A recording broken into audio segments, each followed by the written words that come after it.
Hello મિત્રો, આજે હું લઈને આવી છું એકદમ ચટપટા એવા બ્રેડ પકોડાની રેસીપી। જેના માટે અહીંયા આપણે 500 ગ્રામ જેટલા બટાકાને બાફી લઈએ।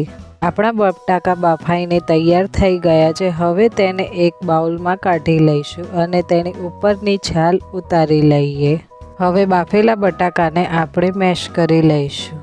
હવે તેમાં 1.5 ચમચી મરચું, 1 ચમચી હળદર, 1 મોટી ચમચી આદુ મરચાંની પેસ્ટ, 1 ચમચી મીઠું, 1 ચમચી ચાટ મસાલો, ગરમ મસાલો, 1 ચમચી ખાંડ અને 1 ચમચી જેટલો લીંબુનો રસ ઉમેરી અને તે બધાને આપણે મિક્સ કરી લઈએ। હવે તેમાં થોડા ધાણા પણ ભભરાવીએ।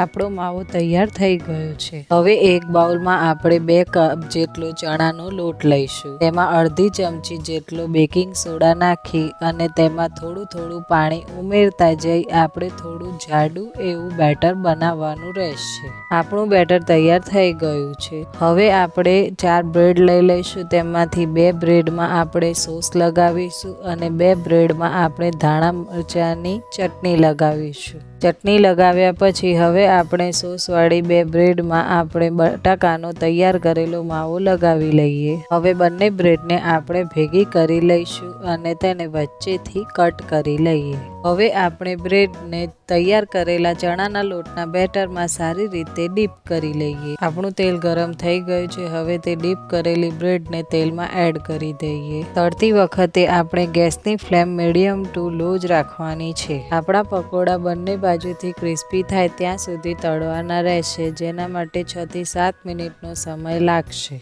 આપણા પકોડા તૈયાર થઈ ગયા છે। હવે આપણે તેને લીલા ધાણા મરચાંની ચટણી, કેચઅપ અને બીજી કોઈ અન્ય ચટણી સાથે પણ સર્વ કરી શકીએ। જો તમને મારો વિડીયો ગમ્યો હોય તો લાઈક, શેર, સબસ્ક્રાઈબ કરજો। Thank you.